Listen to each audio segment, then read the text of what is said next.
Bienvenidos a Energía 21. Estamos en los días en que se cumpliría un año del momento en que Argentina, el Estado argentino, toma el 51% de las acciones de Repsol en YPF. Una de las razones en ese momento era buscar la soberanía hidrocarburífera, evitar la cantidad de miles de millones de dólares que el país invertía comprando el gas, el petróleo, el gasoil, el fuel oil, etcétera, 10.000 millones de dólares en ese momento. Una de las razones era poner en producción los yacimientos que estaban, parecía, tapados, que no se ponían en producción y que hacía que Argentina haya perdido el autoabastecimiento energético. Ha pasado un año, es poco tiempo para hacer los análisis y los balances. Sin embargo, podemos, aún habiendo pasado tan poco tiempo, observar si el camino que estamos tomando es el camino que coincide con aquella propuesta. Eso por un lado. Por otro lado, observamos en las noticias de estos días que en Brasil, país que ha logrado el autoabastecimiento energético y lo ha logrado en poco tiempo, hay 64 empresas interesadas en participar en la exploración de dos bloques, el 14 y 15, 64. A Argentina le cuesta mucho conseguir alguna empresa petrolera interesada en la exploración. Bien, vamos a conversar en el encuentro de hoy con el ingeniero Gerardo Rabinovich, quien es vicepresidente del Instituto Argentino de la Energía, y también vamos a conversar con el economista Julio Gambina, quien es presidente de la Fundación de Investigación de Política y Sociedad. FECOBA, Federación Entidades de Combustibles, presenta Energía 21.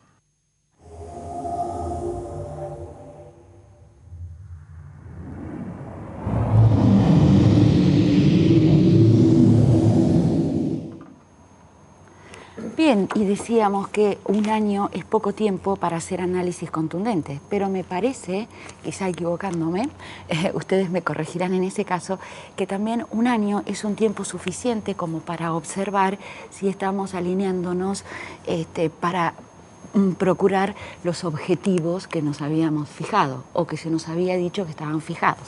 Entonces, dejo la cuestión en la mesa y los escuchamos.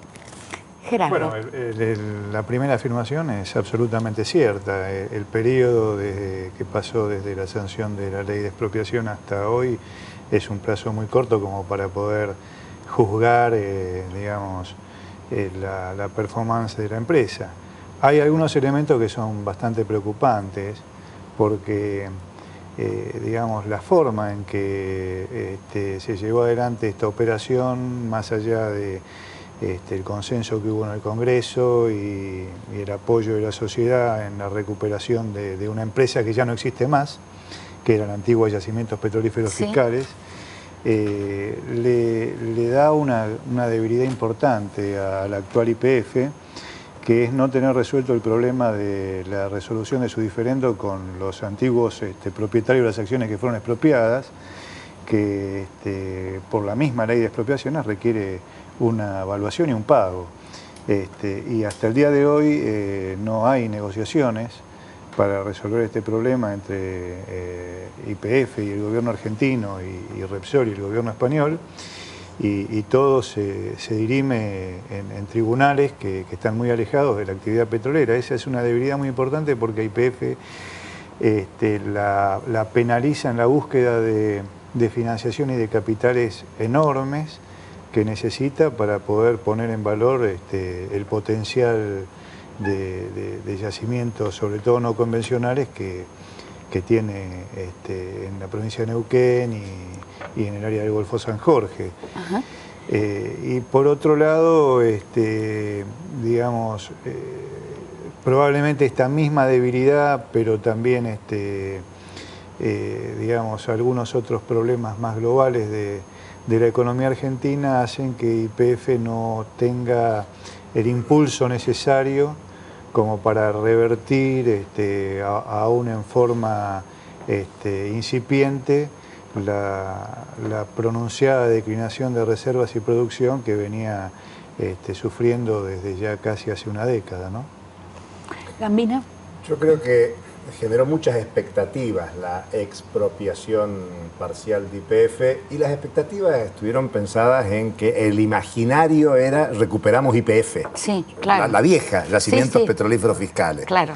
Nunca fue esa la intención del proyecto expropiador, de la ley que se terminó aprobando, y a medida que empezó a transcurrir, uno dice, un año no es mucho tiempo, sin embargo, se conoció rápidamente cuál era el objetivo.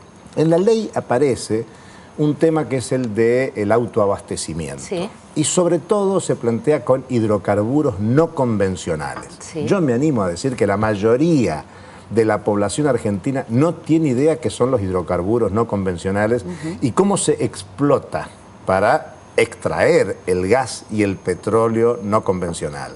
Casi nadie sabe que la tecnología que se utiliza es la del fracking, Sí. o la fractura hidráulica. Y mucho menos saben que para que haya fractura hidráulica, fractura de la roca, hace falta perforar 3,5 kilómetros a 5 kilómetros de profundidad en el subsuelo y mandar por un caño, para decirlo didácticamente, agujereado, toneladas de agua, de arena y un cóctel de tóxicos que obviamente van a impactar en las napas de agua, en el medio ambiente. Perdón que lo interrumpa, Sí. pero por eso todos los estudios del mundo están diciendo, ojo con el fracking, porque Bueno. el fracking es altamente contaminante. Pero cuidado, yo me animaría a decir que están esas opiniones por un lado, sobre todo levantadas por movimientos ambientalistas, por movimientos populares, movimientos de habitantes, sobre todo en el país que más desarrollo tiene el tema, que es Estados Unidos. Sí.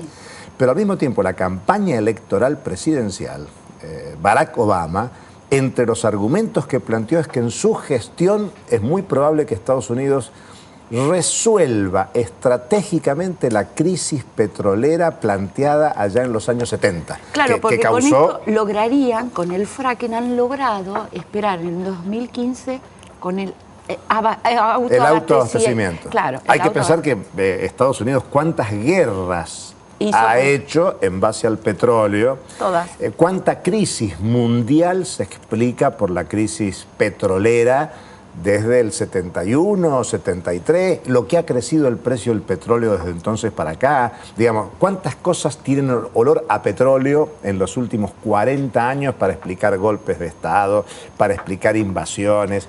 Y bueno, creo que rápidamente YPF, yo coincido que tiene dificultades para conseguir inversores internacionales, ¿sí? Pero los inversores que ha salido a buscar son los especializados en esta tecnología. Así es, el caso de Chevron, por ejemplo. Sí, y es curioso porque Chevron tiene, y la justicia argentina ha aceptado, una demanda de 30.000 familias de pueblos originarios de Ecuador que demandan a la Texaco, comprada por la Chevron, por la explotación de pozos petroleros en Ecuador entre 1965 y 1990. Demandan nada menos que por 19.000 millones de dólares. Sí, y eso nos puede ocasionar también un problema con el Ecuador, obviamente. Claro, y la justicia argentina ha dicho que sí. Sí. Con lo cual ahí está la nebulosa de la negociación de YPF con Chevron y los temores que tiene Chevron por el embargo que la justicia argentina ha accedido. Gerardo. Bueno, esto, digamos, coincido con muchas de las cosas que se han dicho aquí. El petróleo y los hidrocarburos son bienes estratégicos. La Argentina, lamentablemente, en los últimos años, sobre todo en la década de los 90, dejó de lado el concepto estratégico.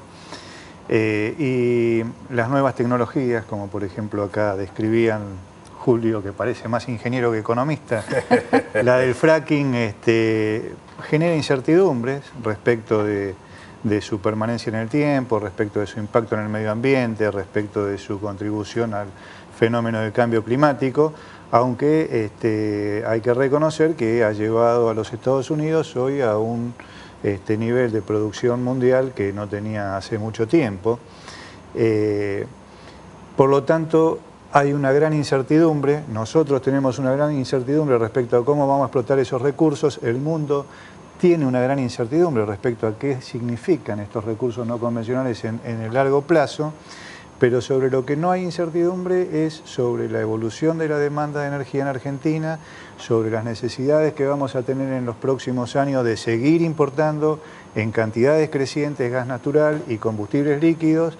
Nosotros hemos hecho algunos estudios que nos muestran que con la demanda de gas natural y con los planes de equipamiento de centrales eléctricas en los próximos 5 años, vamos a tener que duplicar las importaciones de gas natural licuado, incluyendo un incremento de las importaciones de gas de Bolivia también, y eso tiene un impacto muy fuerte sobre la balanza comercial, sobre la balanza de pagos, a lo cual lo que hablábamos al principio, la expropiación, digamos, de YPF y el objetivo del autoabastecimiento no contribuyen mucho, porque realmente si queremos en algún momento recuperar algún nivel de autoabastecimiento, difícilmente yo creo que la Argentina vuelva a recuperar un autoabastecimiento global por su dotación de recursos naturales.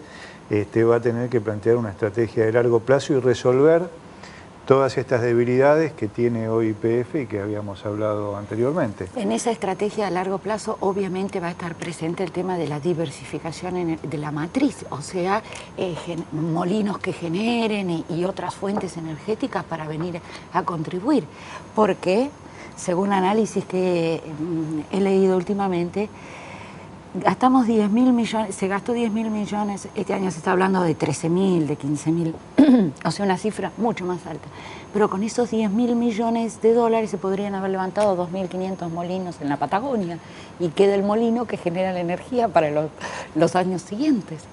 Bueno, esa política de largo plazo, ese plan estratégico tiene que definir el mix de combustibles, eólico, hidrocarburos, solar, hidráulica, nuclear, que la Argentina tiene que afrontar para satisfacer su demanda, que no para de crecer, porque claro, digamos, aún en condiciones de crecimiento económico débil, la demanda energética sigue creciendo. Por lo tanto,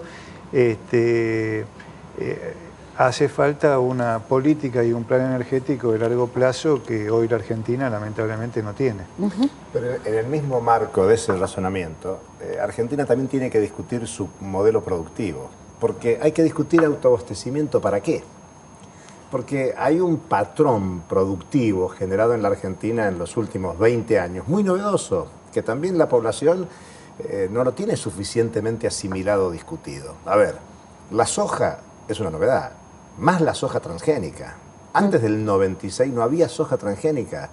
La plantación de soja y trigo y maíz eran equivalentes hacia el 96, 1996. ¿Cuánto año pasó del 96 hasta ahora? Muy poquito. Claro. Y la soja está en 20 millones de hectáreas, el trigo está en 4 millones y medio, el maíz está en 5 millones y medio, 6 millones. O sea, la soja ha avanzado terriblemente. Pensemos en la minería. Argentina no es tradicionalmente un país minero como Chile, como Perú. Ahora, las principales inversiones externas de la Argentina en los últimos años son para la megaminería a cielo abierto. La soja y la megaminería requiere de cantidades de petróleo, de gas, en cantidades. La industria pensada como es ahora de ensamble, porque es una armaduría, no tenemos fábricas al estilo de los 40, 50, 60 o 70. Hoy la producción de automotores es mayoritariamente para colocar en el mercado mundial. Los celulares que se fabrican en Tierra del Fuego son para el mercado mundial. Argentina es una plataforma de ensamble para el mercado mundial. Entonces, la Argentina tiene que ir a un autoabastecimiento para seguir siendo un eslabón subordinado en el modelo productivo global, que es dilapidador de recursos naturales, entre ellos de petróleo y gas. Entonces, creo que el tema es, hay que discutir soberanía energética y hay que discutir soberanía productiva. ¿Cuál es la energía que tiene que producir la Argentina para qué modelo productivo y para satisfacer qué necesidades? a lo mejor recuperando la vieja tradición energética de la Argentina, donde quien resolvía la producción era el Estado por un lado y las cooperativas por el otro. Por eso nosotros decimos, ¿qué ha pasado en los últimos 20 años? Sobre todo en los 90, que se mantiene. La energía está considerada como una mercancía. Es una mercancía más. Claro, no es un cuando derecho. no es una mercancía. No, es que es un derecho, y por eso el ejercicio del derecho a la energía se estableció durante muchos años en la Argentina a través del Estado, por un lado, que trataba de llevar la energía a todos lados posibles en condiciones adecuadas, y también las cooperativas. Las cooperativas iban a aquellas pequeñas poblaciones del interior del país donde el Estado no llegaba. Había una complementariedad de lo estatal y lo solidario social cooperativo. Claro. Recuperar a la energía como un derecho me parece que es un tema sustancial y estrechamente vinculado a la defensa de los recursos naturales o bienes comunes, claro, como se insiste ahora, porque miremos lo que pasó con la privatización energética. Se depredó en muy poco tiempo. ¿Qué capacidad tuvimos para tirar todo? Esos 10.000 millones de dólares anuales en los últimos 2 años de importación de combustibles líquidos, que van a ser más este año y el que viene, sí, agravado con la explosión de Ensenada, de YPF. Claro, que aumenta ese número. Del 2 de abril, exactamente, genera condiciones para pensar, pero ¿qué es lo que pasó en la década del 90? La Argentina armó gasoductos para la exportación. Sí, para la exportación a Chile, donde ellos desarrollaban su industria con nuestra materia prima. O sea, le mandábamos el gas. Es increíble, porque la Argentina exportó, y cuánto exportó de sus reservas no renovables, y se dilapidaron recursos estratégicos. Y encima Repsol, con los cuantiosos excedentes denunciados en el momento de la expropiación, lo que hacía era, en vez de invertir en Argentina, invertir en cualquier parte del mundo, en África, para desarrollar su estrategia de negocios transnacional. Gerardo, ¿cuánto ha quedado acá? ¿Cuánto queda? No, digamos, el marco del debate está muy bien planteado, digamos. ¿Qué sector energético, para qué país, para qué modelo productivo y para qué inserción internacional? Es, digamos, una tarea que hay que encarar, que hay que discutir y a la que hay que llegar a consensos. No solo la Argentina, digamos, planteó un modelo totalmente, digamos, nocivo para el sector energético, no solo en la década del 90, sino después de la crisis, digamos, y durante los últimos, diría, 15 años, el desmantelamiento del sector energético, el desmantelamiento de las instituciones del Estado para pensar, controlar y dirigir el sector energético no fue revertido, sino que fue agravado. Es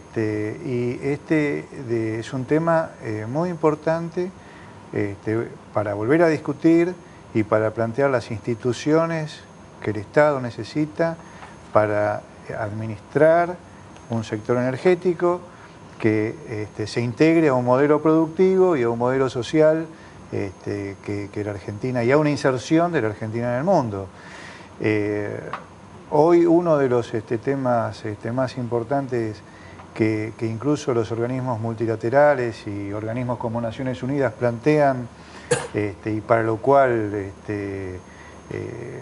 generan acciones y financiamiento, es el del acceso universal a la energía, es decir, aquellos sectores, ciudadanos, poblaciones, sectores empobrecidos, cómo acceden al servicio moderno y comercial de energía, porque sin ese acceso, que no es el acceso físico a una línea que lo conecta, sino el acceso al servicio energético, al servicio de poder adquirir los equipamientos que le permitan usar esa energía, la heladera, el televisor, la computadora. Bueno, este es un tema que hay que incorporar en ese modelo de sector energético y también el aliento a las energías renovables y a la eficiencia energética. Ese es un gran tema del que no se habla cuando nosotros seguimos en el camino del derroche. Todos debiéramos conocer, todos debiéramos estar haciendo una intensa educación sobre el tema de eficiencia energética. Digamos, los países inteligentes hablan permanentemente de eficiencia energética. Pero hay que insistir en la línea argumental sí. de que hay que discutir el para qué de la energía. Incluso América Latina es una de las potencias energéticas globales. Así es. Y hay avances políticos de la integración de América Latina. UNASUR, CELAC, se pueden discutir, pero está claro que hay una voluntad de integración política, diplomática, de acción internacional. Ahora, Estados Unidos no está reconociendo los resultados electorales en Venezuela y los presidentes de América Latina rodean, incluso con distintos regímenes políticos, respetar la voluntad popular venezolana. Y Venezuela es uno de los grandes productores de petróleo en América Latina y en el mundo, y ha planteado en su momento Venezuela una política energética compartida de los países de la región. Y la región está muy retrasada en discutir una cooperación en la producción y aprovechamiento de esa energía cuantiosa que tiene América Latina. Petróleo de Venezuela, el gas de Bolivia. Gas de Bolivia.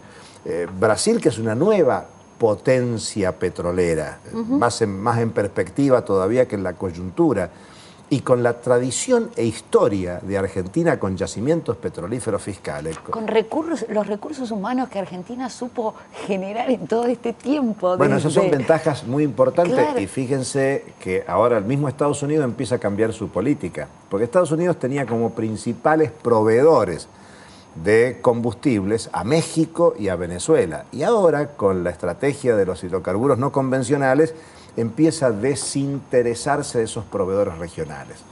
Y qué mejor que haya una reorientación de los usos petroleros regionales para proyectos productivos compartidos, porque toda América Latina tiene energía, pero también tiene especialización en la tierra, en los alimentos, y por lo tanto la concepción de soberanía energética, alimentaria, puede pensarse regionalmente, puede pensarse como nuestra América. Y Argentina tiene no solo potencial humano, sino una experiencia y una trayectoria en la producción de alimentos que, si se asocia a esa capacidad de producir alimentos con la capacidad productiva energética de otros países de la región, se pueden resolver varios temas en conjunto. Insistamos, alimentos y energía, dos derechos donde el acceso universal a ambas cuestiones son claves.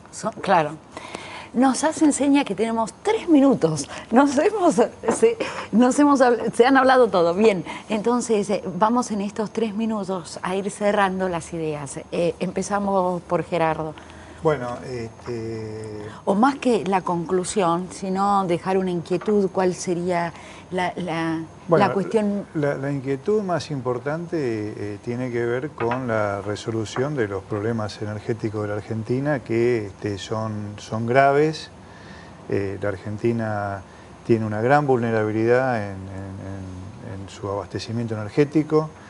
Requiere cada vez más importaciones de gas natural y de combustibles líquidos, y no tiene una estrategia ni una política de largo plazo destinada a resolver ese problema. Las acciones que ha tomado la Argentina en materia energética han sido, en general, de debilitar sus instituciones y la recuperación, digamos, de la mayoría accionaria en YPF ha sido una operación que ha generado más dudas que entusiasmo y que ha debilitado fuertemente la capacidad de la empresa de cumplir con los objetivos de la misma ley de expropiación. Yo diría que primero saludar al programa, agradecer la invitación, porque creo que es muy necesario este tipo de conversaciones, sí, de debates. En este caso hemos coincidido. Pero más allá de coincidir, hace falta un gran debate porque hace falta una gran campaña de discusión en la sociedad sobre estos temas. Creo que es muy importante hacer conocer en la Argentina que en la provincia de Entre Ríos existe un gran movimiento social en varios pueblos que están enfrentando la tecnología de la fractura hidráulica, sí, claro, por ejemplo.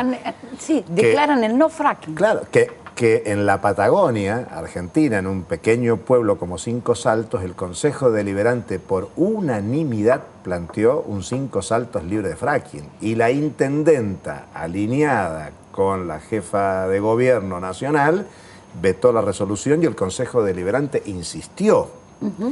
Y al mismo tiempo ahí se ha lanzado esta semana una campaña nacional en defensa de los bienes comunes, impulsada por la Central de Trabajadores Argentinos, que tiene el sentido de generar un debate en el conjunto de la sociedad.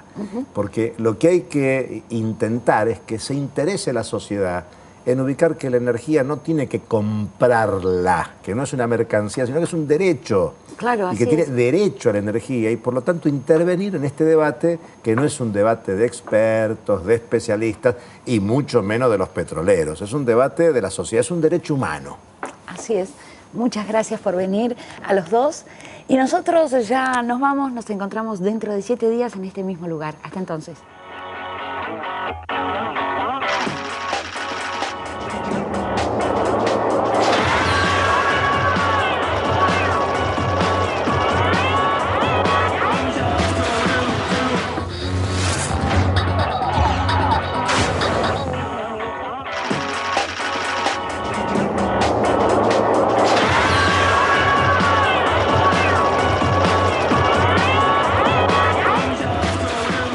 FECOBA, Federación Entidades de Combustibles, presentó Energía 21.